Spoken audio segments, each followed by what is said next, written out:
Everyone, welcome into the morning devotion. Thank you for joining me today for this episode of the devotion. I pray that it will be a blessing to you. As you can tell, today we're in a little bit of a different setting. This week is junior camp for our organization, and so I am in the hotel room today. Our kids are at junior camp, and so I'm here in the hotel with my family this week, and so you're going to see most of our devotions from the hotel room. So just wanted to keep bringing the devotions to you. So here we go. We're going to do it from the hotel room settings this week. Today, I want to talk to us about digging maybe a little bit more on what we kind of basically talked about last week, the right foundation, walking with God, God's will, that sort of thing. In John chapter 9, the Bible tells us a story of a man who was blind from birth.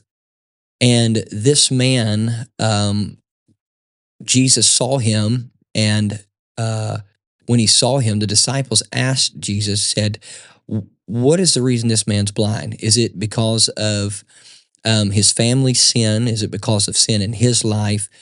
And Jesus said that it is neither this man's sin nor the sin of his parents, but that the glory of God may be revealed.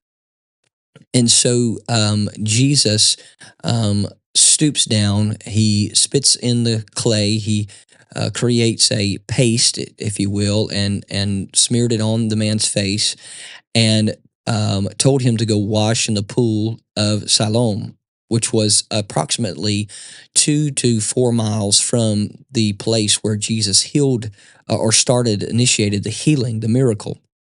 Now, a couple of things happened here. Number one, Jesus did not heal the man according to the standard of the way he had maybe done other miracles. This one was a little different.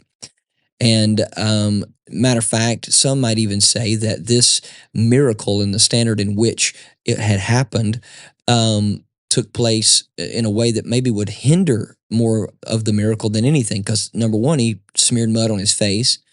Then number two, he told him to go wash. Now this man's blind, and he has no sense of direction as far as how to get to the pool without stumbling his way. And so, nevertheless, he didn't give Jesus an excuse of why he couldn't do it.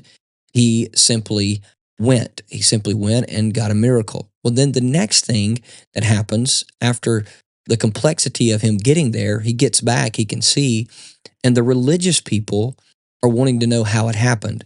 When he told them that Jesus did it, then they were all up in arms about this Jesus that did this miracle and he did it on the Sabbath day. So he's breaking their traditions. He's doing things against the grain of the way it's always been done. And they said that this blind man should give glory to God because Jesus was a sinner.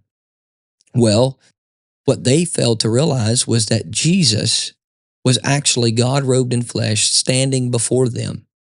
And so the problem, if we're not careful, is number one, we'll miss out on a miracle or miss out on a promise or miss out on what God has for us because typically God's not going to do it the way we think he should do it. And we'll question and we'll maybe even give excuse as to why we can't, when in reality, God is simply just looking and asking for our obedience. And then the next step is there's always going to be the religious who aren't going to like the way God really does things. If he doesn't do it according to their way of doing things, they always have a reason to say, well, this or that, or label this one, this label or whatever, because God doesn't do it their way. But here's something that's going to have to happen in the end time hour that we're living in. We have got to be willing to adjust our methods. The message doesn't change, the doctrine doesn't change, but our methods do. We got to be willing to adjust our methods, adjust the way maybe we perceive things as it's always been done, and be willing to adjust and say, okay, Lord, if you're wanting to move in this direction, I'm willing to go with you. Both instances, the blind man could have gave an excuse of why he couldn't get to the pool, And the Pharisees, the religious people, were coming up with excuses of why the man shouldn't be healed because Jesus was a sinner. There was even division among them. Well, if Jesus was a sinner, how did he heal this man? And all of this back and forth, when in all actuality, all we have to do is submit to the will and plan of God. Now, I preached on this yesterday at a couple places that I was at, and it's so true. We get so stuck in our own way of thinking and our own modes of operation that we feel like God cannot move outside of that. But we see in Mark chapter 2, when they tore off the roof and lowered the man to Jesus, that was an out of the ordinary, out of the box way of doing things. And then Jesus in John chapter 9, and he did it many other times too, but these are two instances we'll talk about. In John chapter 9, Jesus healed a man in an unorthodox way, and then he went against the grain of the religious people. Come on, God is not wanting us to get stuck in a box. Doctrine is something, it's a foundation we build on. It's not a box we isolate in. Doctrine, we build on the foundation of doctrine. We build on the foundation of the word, and then we structure our lives according to that word. And if God chooses to do things against our tradition and our religious way of doing things and our own ideologies, then we must accept that God knows best and we don't always have the answer.